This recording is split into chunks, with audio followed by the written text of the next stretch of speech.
क्या कार्यक्रम रहा आज? आज का कार्यक्रम था जी हमारे केंद्रीय मंत्री कृष्णपाल गुर्जर जी का, उनका एक स्वागत समारोह का कार्यक्रम था जो उन्हें भाजपा की तरफ से टिकट दी गई है। उस स्वागत समारोह का कार्यक्रम किया गया। क्या कह के गए हम गुर्जर जी? वो हमारे मंत्री जी कह के गए हैं कि 10 सालों में जो हमारी सरकार ने इतनी सुख सुविधाएं छोटे से छोटे स्थानों के लिए दी हैं, आने वाले समय में हर घर में हर खुशी और भी ज़्यादा बढ़ेगी। जैसे अब रेलवे ओवर ब्रिज बनाए तो उसका आपको स्कूल को फायदा हुआ है या आसपास के क्षेत्र को? इसको लेकर बहुत ज़्यादा फ़ायदा हुआ है, जिससे हमारे स्कूल की बसेज हैं, हमारी गाड़ियां हैं और हमारे जो अच्छे शिक्षित अध्यापक हैं वो सभी का आवन गमन इस पुल की सहायता से बहुत सुविधाजनक हुआ है। कार्यक्रम को लेकर क्या कहेंगे जी?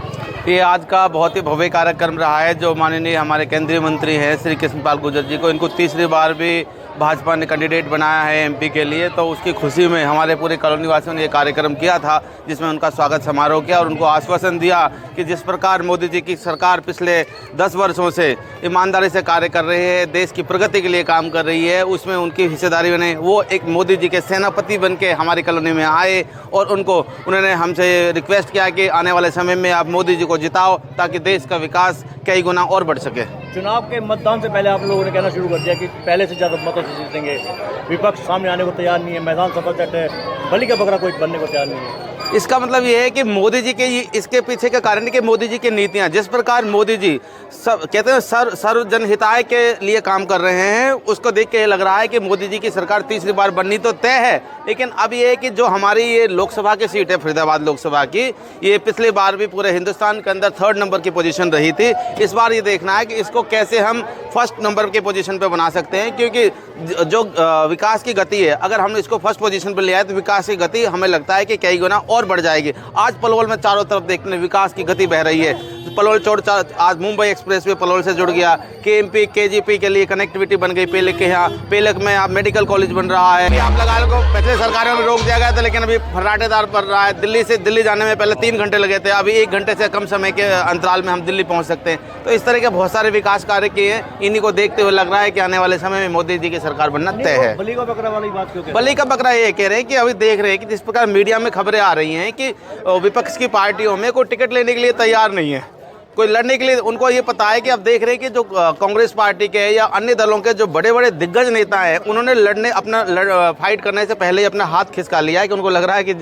जीत नहीं सकती, इसलिए वो बुराई नहीं लेना चाहते अपने पार्टी की तरफ से, इसलिए वो पीछे हट रहे हैं। आप कहते बलि का बकरा बनने को तैयार नहीं, लेकिन करण सिंह दलाल के समर्थक ये कह रहे हैं कि जिस दिन टिकट घोषणा होगी जल्द आ जाएगा, भाजपा के प्रत्याशी की हार निश्चित हो जाएगी। नहीं, ऐसा नहीं है भाजपा प्रत्याशी, क्योंकि ये आप जो इलेक्शन हो रहा है ना यहाँ पे पूरे हिंदुस्तान के अंदर मोदी जी को लेके इलेक्शन हो रहा है, तो मोदी जी की नीतियाँ उनको कोई फेल नहीं कर सकता। जो हर हिंदुस्तानी के लिए काम कर रहे हैं, मोदी जी ईमानदारी से काम कर रहे हैं। ऐसा काम आज तक किसी भी सरकार ने नहीं किया है। क्या लगता है करण सिंह दलाल की दावेदारी में जो दावा किया जा रहा है वो किस प्रकार से है? देखो, हमें ये लग रहा है कि इस बार मोदी जी आएंगे, इसमें तो कोई किंतु परंतु है ही नहीं। मोदी जी की सरकार बननी तय है, उसको कोई दुनिया की ताकत नहीं रोक सकती। जिस प्रकार उन्होंने कार्य किए ना, हर जन के हित में मोदी जी बैठा हुआ है। मैदान सभा चट है, एक डायलॉग है। अब आप ये कह रहे हैं कि बलि का बकरा बनने को तैयार है। देखिए, यहीं नहीं पूरे देश में देखो, कोई आज विपक्ष की तरफ से बलि का बकरा बनने को तैयार नहीं है, क्योंकि सबको साक्षात हार दिखाई देती है। देश के लोगों ने मन बना लिया है तीसरी बार नरेंद्र मोदी को प्रधानमंत्री बनाने का, क्योंकि 10 सालों में देश की प्रतिष्ठा और देश का जो विकास हुआ है, देश आर्थिक तौर पर और सांस्कृतिक तौर पर जो मजबूत हुआ है, और गरीब कल्याण, गांव के लिए, गरीब के लिए, युवा के लिए, महिला के लिए जो ऐतिहासिक काम हुए हैं और जो जिनका 100% सैचुरेशन हुआ है, उसके कारण पूरा देश आज मोदी का दीवाना है। इसलिए विपक्ष में हड़बड़ाहट है, ढूंढ कैंडिडेट भी नहीं मिल रहे हैं और कोई लड़ने को तैयार नहीं हो रहा है। तो अब कौन बलि का बकरा बनेगा ये मालूम नहीं। लेकिन टिकटॉक की घोषणा 2 दिन में होने जा रही है कांग्रेस की तरफ से। देखिए, मैं कह रहा हूँ कोई ना कोई तो बलि का बकरा बनेगा ना। अब कौन बनेगा ये पता चलेगा। 400 पार कहते हैं एनडीए, विपक्ष कहता है, बल्कि कांग्रेस के नेता कहते हैं कि 200 पार भी नहीं जाएंगे। ये देखिए, मैंने कहा था भूटानी जी, मैंने 2019 में भी आपको कहा था, आज फिर कह रहा हूँ, आप देखना कांग्रेस पहले से भी कम सीटों पर सिमट जाएगी। ये हालत कांग्रेस का होने वाला है। और हरियाणा में भी 10 की 10 सीटें भारतीय जनता पार्टी मोदी जी की झोली में डाल कर देगी। और 4 जून को आपको हम शाम को मिलेंगे और बताएंगे क्या रिजल्ट आया। केजरीवाल जेल के अंदर ईडी की तरफ में देखिए ऐसी है, जो देश की संपत्ति को लूटेगा, जो घोटाले करेंगे, मोदी के राज में वो कोई बचेगा नहीं।